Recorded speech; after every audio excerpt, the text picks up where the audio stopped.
오늘 열왕기상을 본문 삼아서 솔로몬의 신앙에 대해서 말씀드리고자 합니다.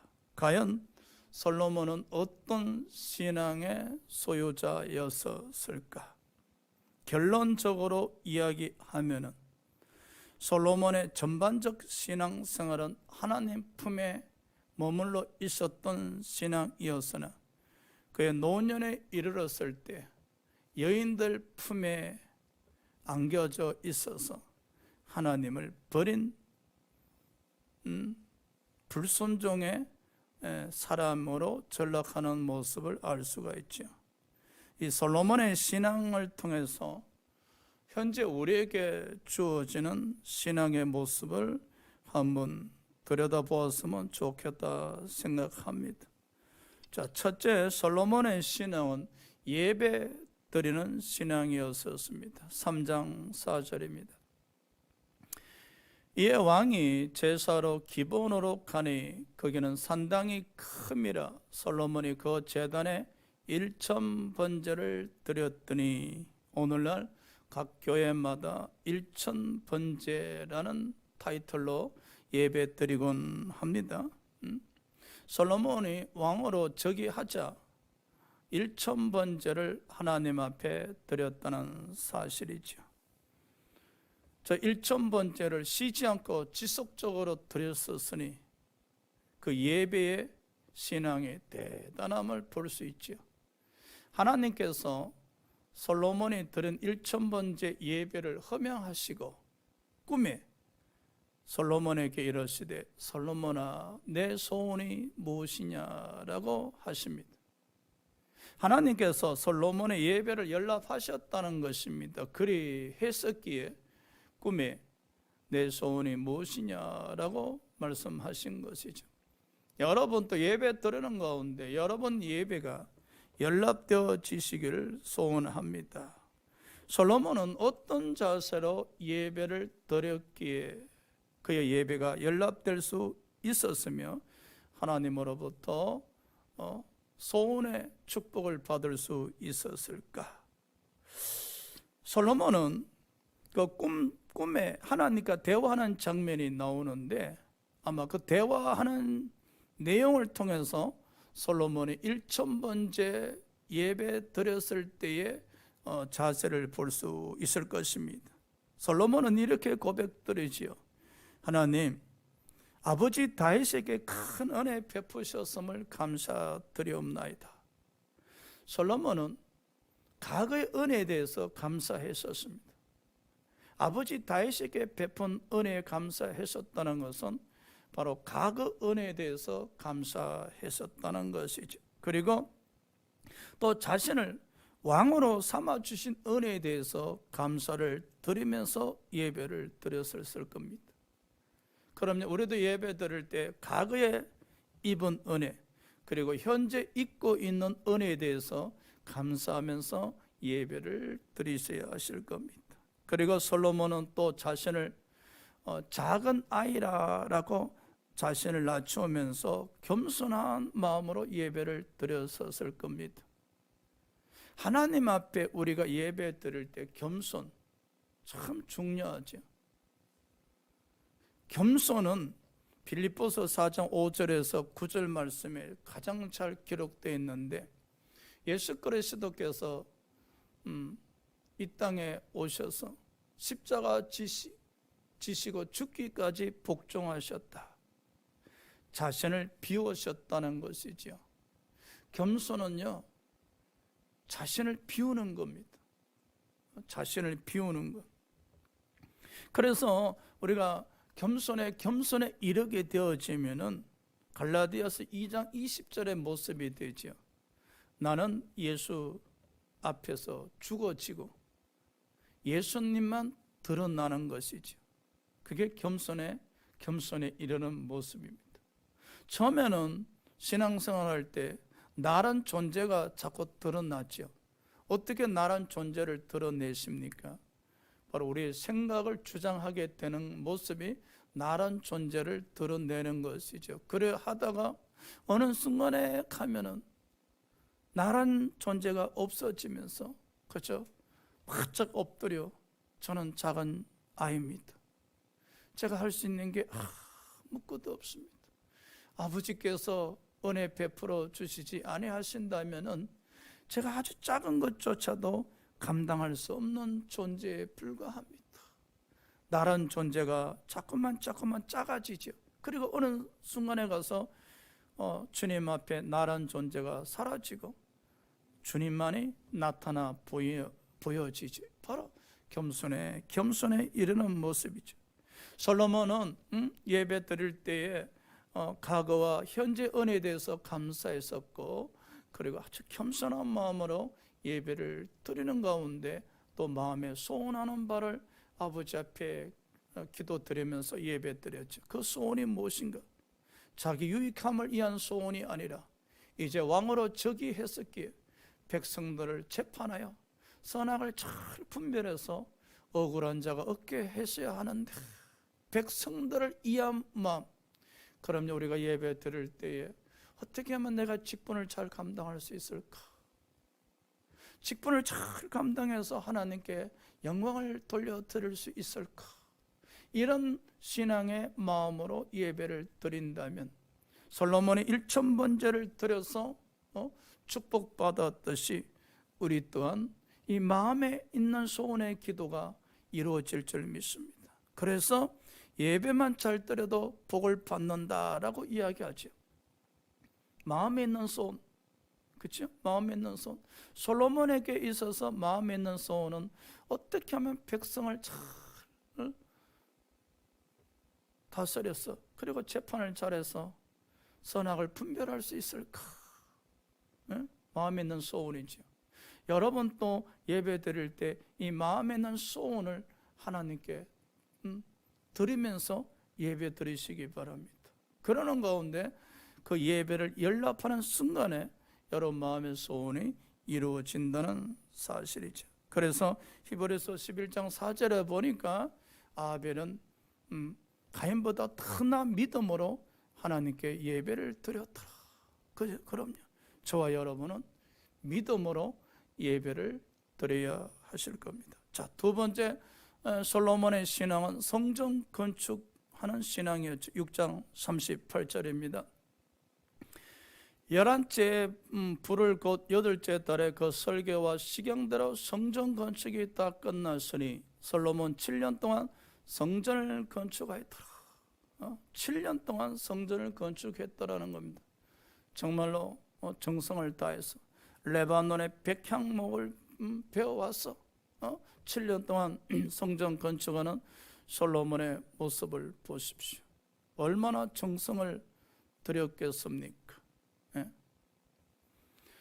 고린도전서 3장 16절에 우리 몸을 성전 삼고 성령이 우리 안에 계신다 하십니다. 고로 우리는 성전 건축이 이루어진 사람, 성전 건축이 이루어져 가고 있는 사람.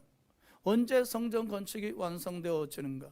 주님 나라 입성하는 날 우리는 성전 건축이 완성되어지는데, 솔로몬이 성전 건축하고 있었을 때 하나님 아버지께서 찾아오셔서 말씀하셨어요. 솔로몬아, 내가 비록 성전 건축하고 있지만은 너가 나의 규례와 계명과 율례를 지켜 행한다면은 내 아버지 다윗에게 허락한 축복을 너에게 줄 것이니라.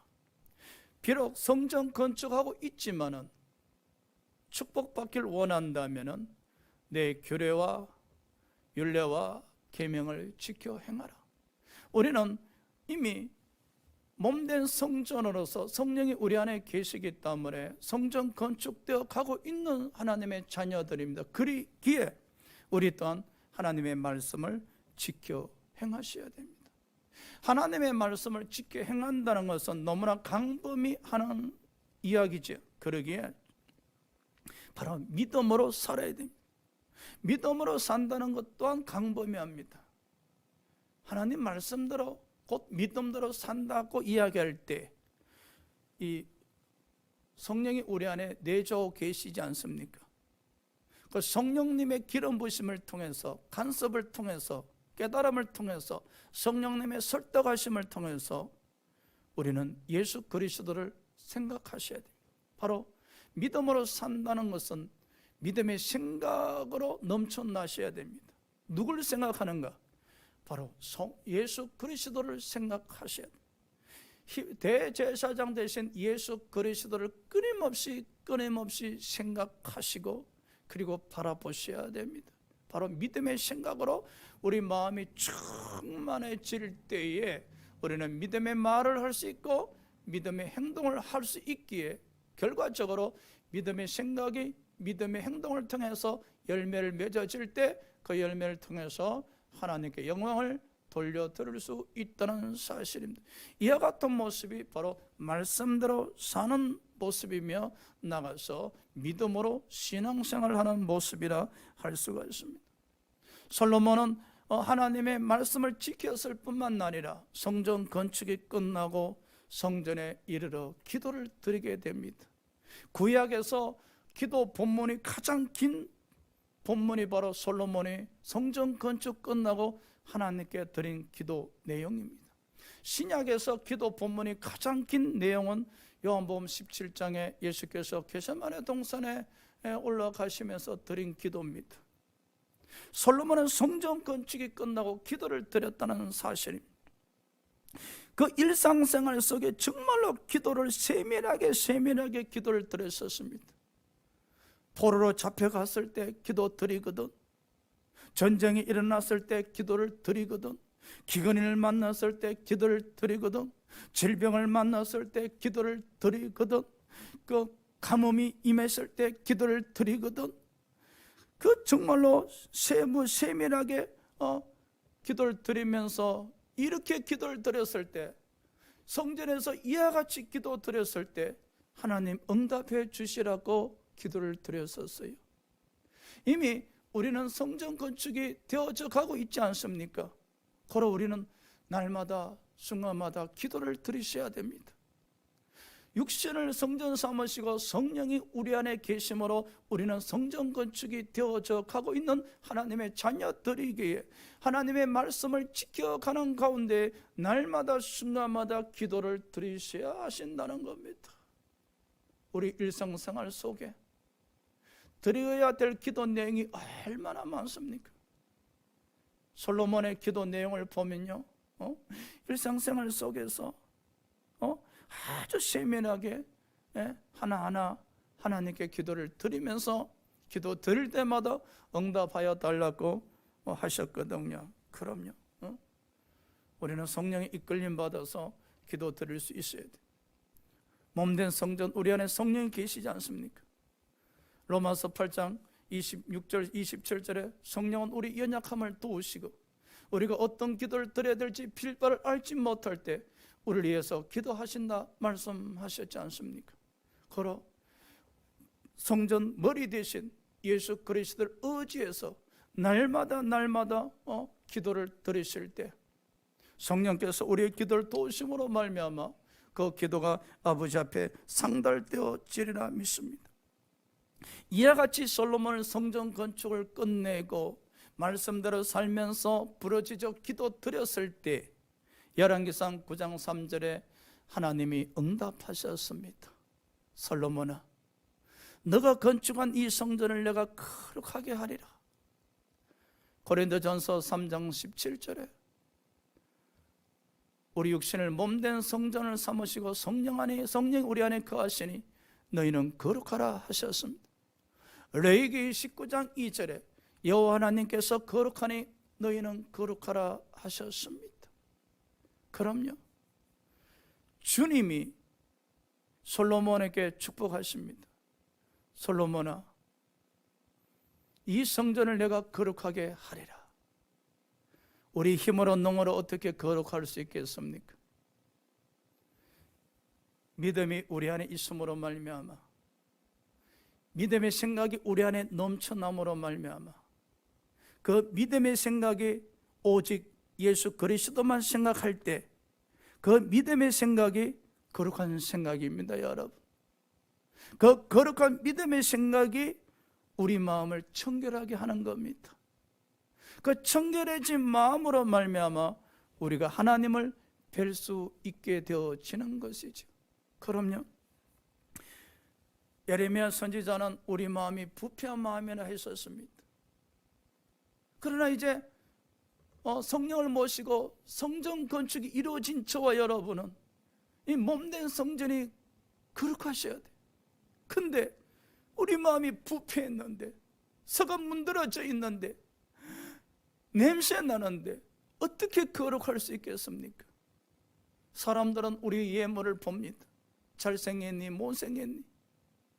그러나 여호와 하나님께서 이러시되 나는 중심을 보노라. 마음 중심을 보노라. 이 마음 중심이 거룩하셔야 돼. 어떻게 마음 중심이 거룩합니까? 믿음의 씨가 하나님의 작업에 의해서 우리 마음에 심어져 있어. 그 믿음의 씨에서 나오는 믿음의 생각, 그 믿음의 생각으로 우리가 충만하셔야 돼. 항상 예수 생각, 항상 대제사장 대신 예수 생각으로 넘쳐날 때에 우리 부패한 마음 속에 믿음의 생각이 빛으로 역사하는 거예요. 믿음의 생각이 우리 부패한 마음을 밝게 하고, 그 믿음의 생각으로 말미암아 밝아진 우리 이 믿음의 마음이 하나님 보시기에 거룩한 마음인 겁니다. 그리고 그 거룩한 마음이 마태복음 5장 3절처럼 마음이 청결한 자의 모습이죠. 그 마음이 청결한 자의 모습을 갖추어 섰을 때 우리에게 주어지는 축복은 하나님을 뵐 수 있는 건데, 손으로 잡히지 않고 눈으로 보이지 않는 하나님을 어떻게 뵙는가? 성령이 우리 안에 계심으로 말미암아 믿음의 생각으로 마음이 청결하게 되어질 때에 우리 영이 소생하게 됩니다. 우리 영이 소생하게 되어지면 성령의 이끌림을 받아서 하늘나라에 대한 소망을 가지게 된다는 것이죠. 그래서 하늘나라에 대한 소망, 예수님 생각으로 충만했던 우리가 어느 순간부터 이제 하늘나라에 대한 소망을 갖고 하늘나라에 대해 사모하는 마음이 우리 심령에 넘쳐나게 되죠. 바로 그 순간 하늘나라를 생각한다는 것은 하나님을 뵙고 계신다는 사실인데, 여러분, 하나님 생각 그리고 하나님 나라에 대한 그 사모하는 마음이 우리 마음에서 넘쳐나는 그 모습이 바로 마음이 청결한 자가 하나님을 뵙는다는 것입니다. 고로 마음이 청결한 자는 성령의 통치를 받지요. 즉 하나님 나라 통치를 받기에 이 땅에 살면서도 성령이 주시는 기쁨과 평화를 누리게 되는데, 이와 같은 모습이 바로 거룩한 자의 모습. 그래서 하나님께서 솔로몬에게 이르시되 솔로몬아, 내가 거룩한 성전을 내가 거룩하게 하리라. 할렐루야. 그럼요, 이와 같이 우리도 하나님에 의해서 거룩한 성전이 되어져 가야 됩니다. 뿐만 아니라 또 하나님께서 솔로몬에게 말씀하셨습니다. 내가 거룩한 성전에 내 이름을 둘 것이며 내 눈을 뜰 것이며 내 마음을 두리라 하셨습니다. 한마디로 정리하면 내가 너와 함께 하리라. 할렐루야. 내가 너와 함께 하리란 말씀입니다. 이 얼마나 감사합니까, 사랑하는 여러분. 우리가 몸된 성전 안에 성령이 계시는데 그 성령으로 말미암아 우리와 함께 한다. 하나님께서 모세에게 사명을 주셨을 때 모세가 이르되 저는 감당할 수 없습니다. 하나님이 이르시되 내가 너와 함께 하리라. 또 하나님께서 기드온에게 사명을 주셨을 때 나는 우리 가문에서 제일 연약한 자라서 할 수 있는 것이 아무것도 없습니다 했었을 때 내가 너와 함께 하리라. 할렐루야. 예수님이 이름이 무엇입니까? 임마누엘이라. 내가 너와 함께 하리라. 이 몸된 성전에 성령을 모시는 사람들, 그리고 그 성전이 그렇게 되어져 가는 사람들에게 있어서 축복은 하나님이 우리와 함께 하신다는 겁니다. 고로 하나님이 함께 하시는 자들은 믿는 자에게 능치 못할 일이 없으니 내가 내 이름으로 귀신을 쫓아내며 쇠방을 말하며 뱀을 잡고 독을 마셔도 해를 입지 않는 은혜를 허락하여 주신다는 사실입니다.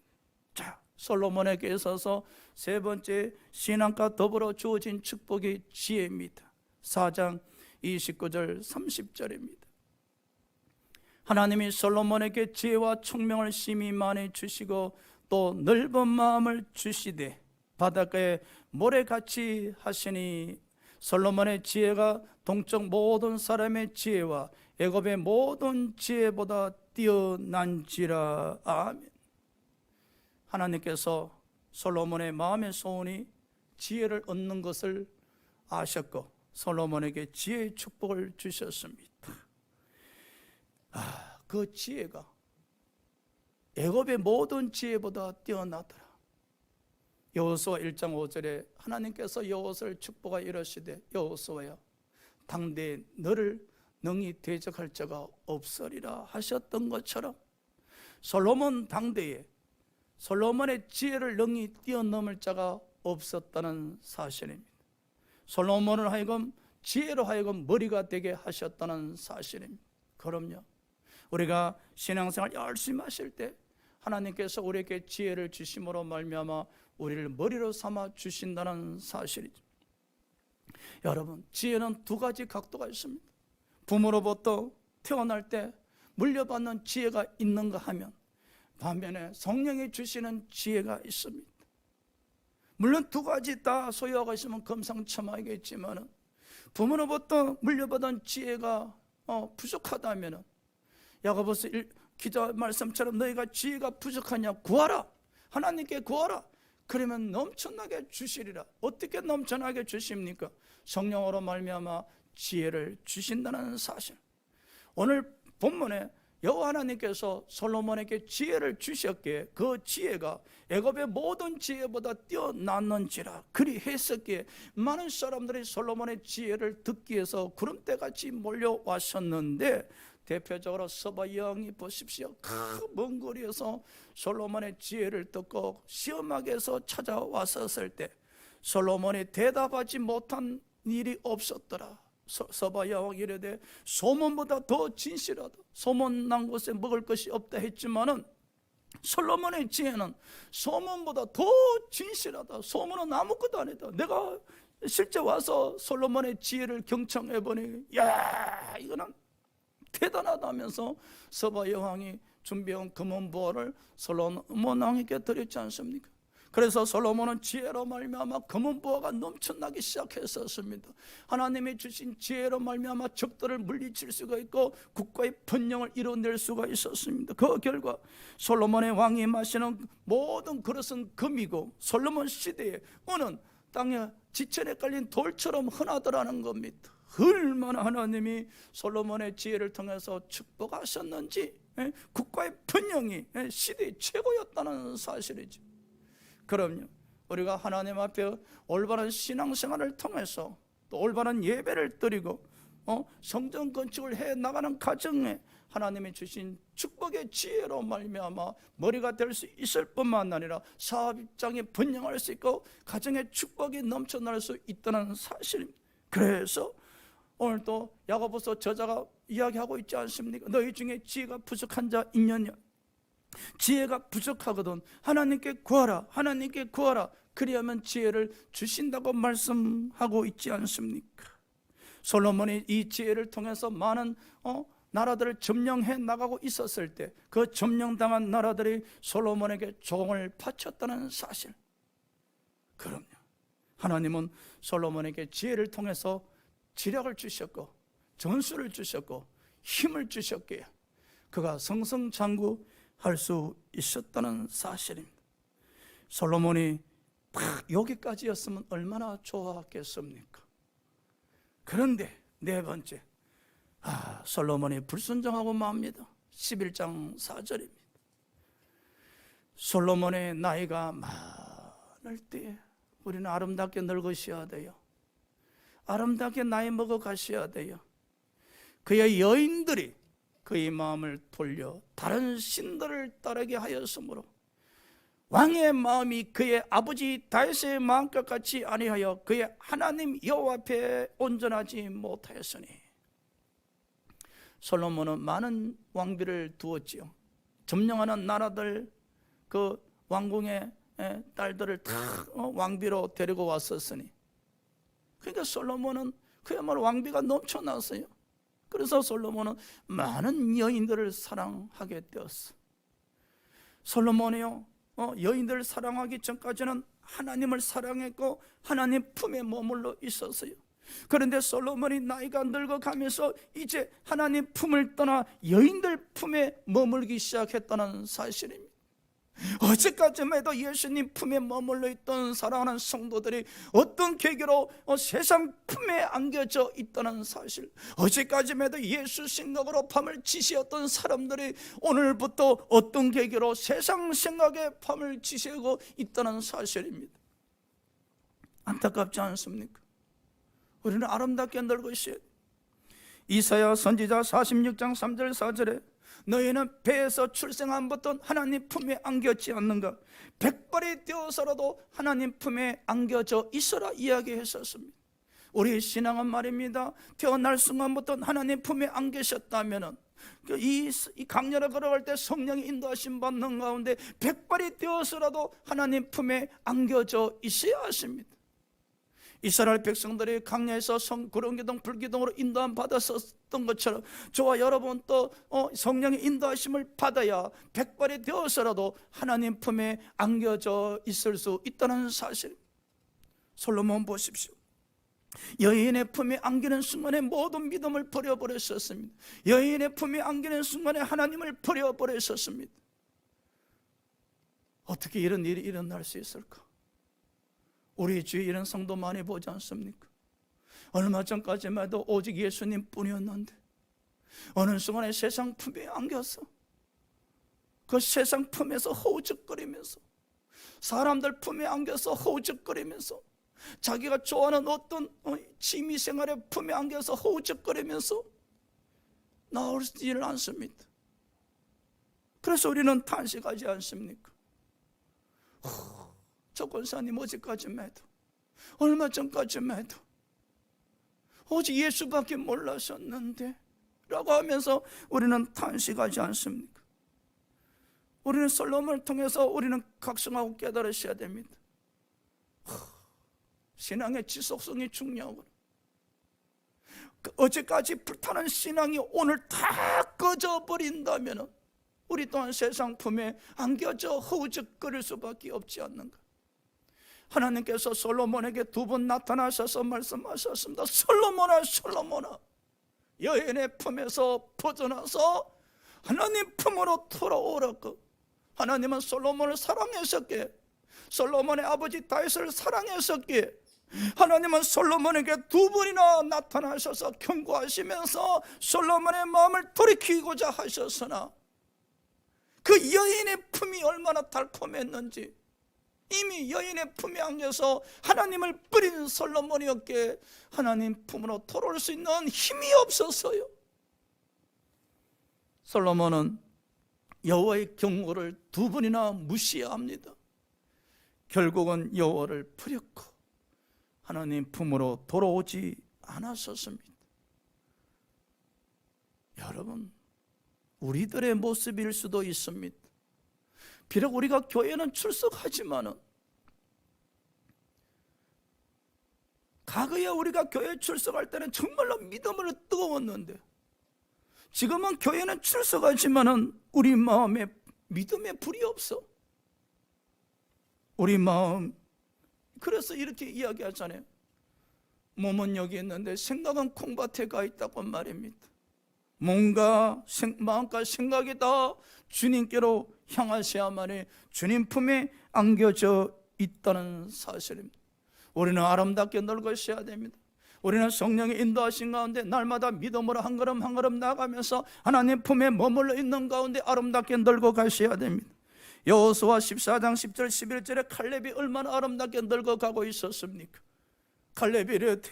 나는 나이 85세래 돼. 그러나 45년 전 40세와 같이 강건하다 했었습니다. 지금 제 나이 85세지만은 40세처럼 강건합니다. 그야말로 제가 지금 나이가 85세지만 이팔 청춘입니다. 가끔 늙은 사람들은 거짓말 잘해. 근데 아름답잖아요. 육신의 나이는 늙었지만 마음만큼은 이팔 청춘입니다. 칼렙이 그러잖아요. 제가 헤브론을 정복할 수 있습니다. 모세가 헤브론 땅을 나와 내 자손에게 주리라 약속하셨으니 그 약속대로 헤브론 땅을 우리에게 주시옵소서. 그리고 헤브론을 정복할 수 있다고 칼렙이 이야기하지 않습니까? 칼렙의 나이 85세, 반면에 솔로몬이 늙어갈 때 여인의 품에 안겨서 허우적거리는 모습과 한번 비교해 보십시오. 우리의 신앙생활하다 우리가 세상 품에 안겨서 허우적거리는 우리의 모습과 나이 85세에 40세처럼 강건하다고 고백하는 이 칼렙하고 한번 비교해 보십시오. 모세의 나이 120세 이르렀을 때 모세가 하나님께 향하여 이르되 저 가나안 땅을 보게 하여 주시옵소서. 저 가나안 땅을 보게 하여 주셔서 저 가나안 땅을 들어가게 주시옵소서라고 눈물을 흘리면서 120세 먹은 할아버지 모세가 기도하는 장면을 한번 상상해 보십시오. 120세였지만은 하나님이 인도하시는 저 가나안 땅에 들어가고 싶어 소원하는 모세.